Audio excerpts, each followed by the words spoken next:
হাতে কিন্তু আর মাত্র 10 দিন, প্রথম দফার নির্বাচন 23 এপ্রিল। তার আগে আজকে নির্বাচন কমিশনের টিম কিন্তু আসছে রাজ্যে। কথা বলবো আমাদের প্রতিনিধি রুমা পাল রয়েছেন আমাদের সঙ্গে। রুমা, আজকে জ্ঞানেশ ভারতী তিনি আসছেন বলে জানা যাচ্ছে, নর্থ বেঙ্গলে একটি টিম যাচ্ছে। এখনো পর্যন্ত কি খবর নির্বাচন কমিশন সূত্রে? দেখো, জানিয়ে রাখি যে নির্বাচন কমিশনে কিন্তু একাধিক টিম আসছে এবং সেক্ষেত্রে বলে রাখি যে সিনিয়র ডেপুটি যে কমিশনার রয়েছেন জ্ঞানেশ ভারতী তিনিও আসছেন, তার টিম আসছে এবং সেক্ষেত্রে অবশ্যই সমস্ত ভোট প্রস্তুতি দেখা হচ্ছে, সমস্ত খতিয়ে দেখা হচ্ছে। আর মাত্র কটা দিন বাকি রয়েছে। সেক্ষেত্রে বর্ধমান এবং হুগলি এবং বেশ কিছু জায়গায় যেখানে গাফিলতির অভিযোগ উঠেছিল, যেমন এসআইআর প্রক্রিয়ার সময়, সেক্ষেত্রে বিভিন্ন জায়গায় তারা কিন্তু সমস্ত অফিসিয়ালসদের সঙ্গে বৈঠক করবেন, বর্ধমান এবং হুগলি। এবং এটাও ঠিক যে উত্তরবঙ্গ কিন্তু আরেকটি টিম আসছে, যে টিম সমস্ত জায়গায় যাবে, 3 দিনের সফরে আসছে। এবং জ্ঞানেশ ভারতীর টিমও কিন্তু 3 জেলার সফরে আসছে, যাতে ভোটের সময় কোনো বিশৃঙ্খলা তৈরি না হয়, কোনোভাবে যেন ভোটের খামতি না থাকে, বুথ প্রস্তুতি কেমন রয়েছে, আইন শৃঙ্খলা বিষয়টা কেমন রয়েছে, সমস্ত কিছু খতিয়ে দেখতে কিন্তু 3 দিনের সফরে আসছে। এবং আরেকটি টিম আসছে, তারাও কিন্তু একদম পুরো মুর্শিদাবাদ, বীরভূম, মুর্শিদাবাদ, অন্যদিকে যাচ্ছে নদিয়া, তারপরে কলকাতা আসার পর দক্ষিণ 24 পরগনা, এই সমস্ত কিছু তারা কিন্তু ঘুরে দেখবেন। অর্থাৎ প্রত্যেকটা জেলাতেই সমস্ত জায়গা নির্বাচন কমিশনের এক একটি টিম আসছে।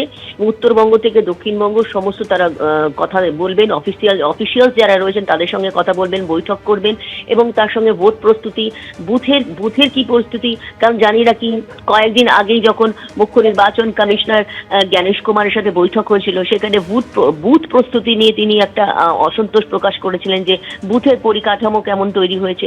এই সমস্ত কিছু নিয়ে কিন্তু আলোচনা রয়েছে এবং সমস্ত আরো একটা বলা যেতে পারে যে নির্বাচনের আগে কিন্তু এই ধরনের প্রস্তুতি এবং অফিসিয়ালসদের সঙ্গে বৈঠক, বোঝা যাচ্ছে যে নির্বাচন কমিশন একেবারে বদ্ধপরিকর যাতে সঠিকভাবে যাতে এই ভোট পরিচালনা করা যায় এবং একেবারে বলা যেতে পারে যে আইন শৃঙ্খলার পরিস্থিতি যাতে ঠিক থাকে, সেই সুবাদেই কিন্তু আজকে একাধিক টিম কিন্তু আসছে, 3 দিনের সফরে আসছে কলকাতায়। একদিকে যেমন জ্ঞানেশ ভারতীর টিম আসছে, আরেকটি টিম আসছে, অন্যদিকে উত্তরবঙ্গ আরেকটি টিম যাচ্ছে 3 দিনের সফরে।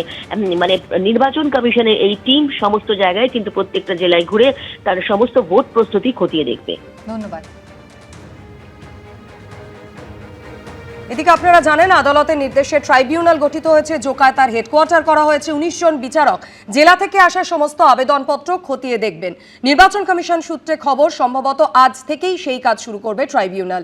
নিয়ম অনুযায়ী ইতিমধ্যেই ভোটার তালিকা ফ্রিজ হয়ে গেছে। এসআইআর এ যাদের নাম বাদ পড়েছে, ট্রাইব্যুনাল তাদের বৈধ বলে স্বীকৃতি দিলে তারা কি এবার ভোটের লাইনে দাঁড়াতে পারবেন, থাকছে সেই প্রশ্ন। যাদের নাম বাদ পড়েছে তারা ট্রাইব্যুনালে আবেদন করতে পারবেন, কিন্তু প্রথম দফার ভোটার তালিকা সোমবার এবং দ্বিতীয় দফার ভোটার তালিকা বৃহস্পতিবার ফ্রিজ হয়ে গেছে। ফলে ট্রাইব্যুনালে আবেদন করে নিজেদের বৈধ ভোটার বলে প্রমাণ করতে পারলেও এবারের বিধানসভা ভোট কি দিতে পারবেন তারা, সে নিয়ে প্রশ্ন রয়েছে।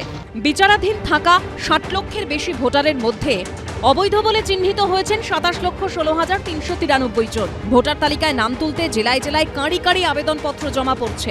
Joker Shyamaprasad Mukherjee national institute of water and স্যানিটেশনের এই ভবনে সেসবের নিষ্পত্তি করতে তৈরি হয়েছে ট্রাইব্যুনাল হেডকোয়ার্টার। জেলায় জেলায় যেসব আবেদনপত্র জমা পড়েছে সেগুলি সহ অনলাইনের আবেদনপত্র সব এসে পৌঁছবে জোকার এই ট্রাইব্যুনাল হেডকোয়ার্টারে। এখানেই 19 জন জুডিশিয়াল অফিসার ভোটারদের নথি খতিয়ে দেখবেন। একজন অফিসার পিছু 3 জন করে এডিএম পদমর্যাদার আধিকারিক তাদের সহযোগিতার জন্য থাকবেন। এছাড়াও 200 জন মাইক্রো অবজারভার কাজ করবেন। নির্বাচন কমিশন সূত্রে খবর, সম্ভবত সোমবার থেকেই কাজ শুরু করবে ট্রাইব্যুনাল। অনির্বাণ বিশ্বাস, আশাবুল হোসেন ও শান্তনু নস্করের রিপোর্ট, এবিপি আনন্দ। হুমায়ুন কবিরের স্টিং ভিডিও ঘিরে শোরগোল পড়ে গেছে রাজ্য রাজনীতিতে। এই নিয়ে ইতিমধ্যেই আদালতের দ্বারস্থ হয়েছেন বলে জানিয়েছেন হুমায়ুন কবির। আর অন্যদিকে ফুটেজ এডিট করা হয়েছে বলে দাবি করে তার প্রেস সচিব জানালেন ভিডিওটি পাঠানো হয়েছে ফরেন্সিক ল্যাবে। मेरा जो ऑप्शन रहेगी, मैं जो 1000 करोड़ रुपया आपको मांगते हैं ना, यही आपको यही बोलते हैं जितना जल्दी है 200 करोड़ दे दीजिए। ভোটের মুখে এই ভিডিওই এখন রাজ্য রাজনীতির কেন্দ্রবিন্দুতে। তৃণমূল যখন এই ভিডিওকে হাতিয়ার করে লাগাতার নিশানা করছে, তখন অন্যদিকে আইনের দ্বারস্থ হয়েছেন আম জনতা উন্নয়ন পার্টির চেয়ারম্যান।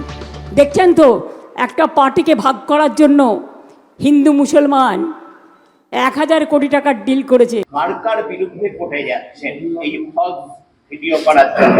কারো ব্যক্তিগত নামে না। এই ভিডিওর সত্যতা পুরোপুরি অস্বীকার না করলেও এআই তত্ত্ব থেকেও সরছেন না হুমায়ুন কবির। এবার সত্যতা যাচাইয়ের জন্য ভিডিওটি সেন্ট্রাল ফরেন্সিক ল্যাবে পাঠাচ্ছে তার দল। রামবাবু কুকুরকে খুব ভালোবাসে, ওটা কি করে কাট করলো রামবাবু কুকুর। ভিডিওর সত্যতা যাচাইয়ের জন্য সেন্ট্রাল ফরেন্সিক ল্যাবরেটরিতে আমরা পাঠাচ্ছি। বলে লাভটা কি? হুমায়ুন তো বলেছে, আর আসলে প্রথমে বলেছিলেন এআই দিয়ে তৈরি, এখন বলছেন না ওটা 51 সেকেন্ডের ভিডিও, ওটা কমিয়ে 19 সেকেন্ড তো তৃণমূল কংগ্রেস দেখিয়েছে, বলেননি এআই দিয়ে, বলছেন 51 সেকেন্ডের ভিডিও কমানো হয়েছে, এডিট করুন না। হুমায়ুন কবিরের এই ভিডিও প্রকাশ্যে আসার পরই তার সঙ্গে জোট ভেঙেছে মিম। এরপর মিমের একাংশের সঙ্গে তৃণমূলের যোগসাজশের অভিযোগ তুলেছেন হুমায়ুন কবির। এদিন যার পাল্টা জবাব দিলেন আসাদউদ্দিন ওয়েসি।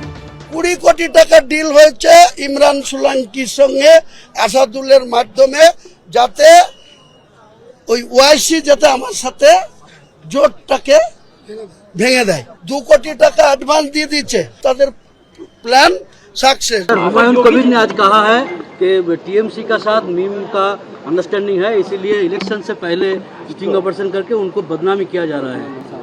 अब वो देखिए, हमको कभी इनसे जोड़ देते, कभी बीजेपी से जोड़ देते, कभी टीएमसी से जोड़ देते, अब ये किस किस से जोड़ेंगे नहीं मालूम मेरे को। अब हम छोड़ दिए उनको। मुस्लिम लोग बेसिकली ना बहुत इनोसेंट होता है, हाँ बहुत, तो इसको बेवकूफ बनाना बहुत आसान है, ये उसी सबको। মিম আর আমজনতা উন্নয়ন পার্টির জোট ভেস্তে গেছে, কিন্তু এই স্টিং ভিডিওকে কেন্দ্র করে তৃণমূল বিজেপির তরজা থামছে না। দেখছেন তো, একটা পার্টিকে ভাগ করার জন্য হিন্দু মুসলমান 1000 কোটি টাকার ডিল করেছে, তার জন্য আবার আমোদি প্রমোদি বাবুকে রাস্তায় নামতে হয়েছেন। তিনি বলছেন এটা নাকি আর্টিফিশিয়াল, যে করেছে সে বলছে ভিডিওটা সত্য। তাহলে আপনি কত শাক দিয়ে মাছ ঢাকবেন? অনেক টাকা না? প্রত্যেক মুহূর্তে জামা বদলিয়ে ফেলছেন যিনি ওই সিনেমায় যিনি অভিনয় করছেন হুমায়ুন বাবু। তাড়াহুড়োতে দুর্বল চিত্রনাট্য, যিনি নির্দেশক, যিনি নাট্যকার, যিনি সংলাপ রচনা করেছেন এবং যিনি অভিনয় করেছেন, চারজনের কেউ এটাকে বাঁচিয়ে রাখতে পারলেন না। বাঙালি বুঝতে পারছে এর থেকে ডক্টর কিছু আর হয় না। মমতা বন্দ্যোপাধ্যায় কি করতে পারেন আর কি করতে পারেন না, আপনি আমি আমরা যারা পশ্চিমবঙ্গের অধিবাসী তারা খুব ভালো বুঝতে পারি। 1.5 দশক 15টা বছর তো মিথ্যের ওপরে চললো, আর একটা নতুন মিথ্যে কি এলো গেল? এই স্টিং ভিডিও কি উল্টে দিতে পারে একাধিক কেন্দ্রের ভোটের হিসেব? বলবে সময়। পার্থপ্রতিম ঘোষ, প্রদ্যোৎ সরকার ও ঐশী মুখোপাধ্যায়, এবিপি আনন্দ। এবিপি আনন্দ, এগিয়ে থাকে, এগিয়ে রাখে।